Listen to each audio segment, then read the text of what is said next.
সম্মানিত সাংবাদিক ভাইদের আজকের এই সম্মেলনে উপস্থিত শালনগর ইউনিয়নের অত্যন্ত জনপ্রিয় ব্যক্তিত্ব, শালনগর ইউনিয়ন পরিষদের আগামী নির্বাচনের চেয়ারম্যান পদপ্রার্থী জনাব নাহিদ জামাল। ইতিপূর্বে কথা বলেছেন জনপ্রিয় সঙ্গীত শিল্পী জনাব শাহজাহান সাগর। এই অঞ্চলের আপামর জনতা, মূলত আজকের এই উপস্থিতি এই অঞ্চলে মধুমতি নদী দীর্ঘদিন যাবৎ ভাঙ্গন শুরু হয়েছে। অত্যন্ত দামি ফসলের জমি, বছরে ৩ বার ফসল হয়, এরকম জমি মানুষের বসত বাড়ি বিলীন হয়ে যাচ্ছে।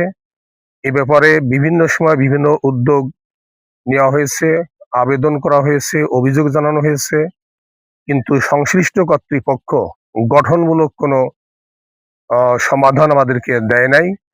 আজকের এই সাংবাদিক সম্মেলনে আমরা জোর দাবি জানাচ্ছি বাংলাদেশ সরকারের নিকট, পানি উন্নয়ন অধিদপ্তরের নিকট অতি শীঘ্র এই মধুমতি নদীর ভাঙ্গন রোধকল্পে যা কিছু করণীয়। সম্মানিত সাংবাদিক ভাইদের আজকের এই সম্মেলনে উপস্থিত শালনগর ইউনিয়নের অত্যন্ত জনপ্রিয় ব্যক্তিত্ব, শালনগর ইউনিয়ন পরিষদের আগামী নির্বাচনের চেয়ারম্যান পদপ্রার্থী জনাব নাহিদ জামাল।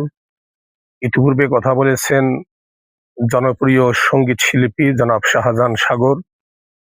এই অঞ্চলের আপামর জনতা, মূলত আজকের এই উপস্থিতি এই অঞ্চলে মধুমতি নদী দীর্ঘদিন যাবৎ ভাঙ্গন শুরু হয়েছে।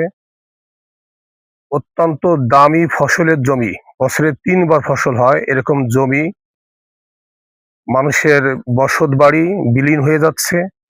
এ ব্যাপারে বিভিন্ন সময় বিভিন্ন উদ্যোগ নেওয়া হয়েছে, আবেদন করা হয়েছে, অভিযোগ জানানো হয়েছে, কিন্তু সংশ্লিষ্ট কর্তৃপক্ষ গঠনমূলক কোনো সমাধান আমাদেরকে দেয় নাই।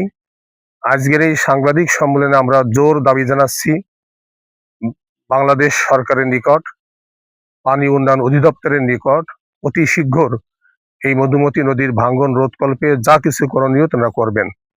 সেই সাথে মন্ডলবাগ বাজার ব্রিটিশ আমল থেকে অতি প্রাচীন একটি বাজার। এই বাজারের সাথেই ওপারে আছে গোপালপুর বাজার, দুইটাই ঐতিহ্যবাহী বাজার। এই দুইটা বাজারের মধ্যে সংযোগ স্থাপনের জন্য, জনগণের যোগাযোগের যে অসুবিধা এটা দূর করার জন্য এই মধুমতি নদীর উপরে একটি ব্রিজের আমরা জোর দাবি জানাচ্ছি। সম্মানিত সাংবাদিক ভাইরা আজকে এখানে উপস্থিত হয়েছেন, এজন্য সাংবাদিক ভাই সহ এলাকাবাসীকে আন্তরিক ধন্যবাদ জানিয়ে শেষ করছি।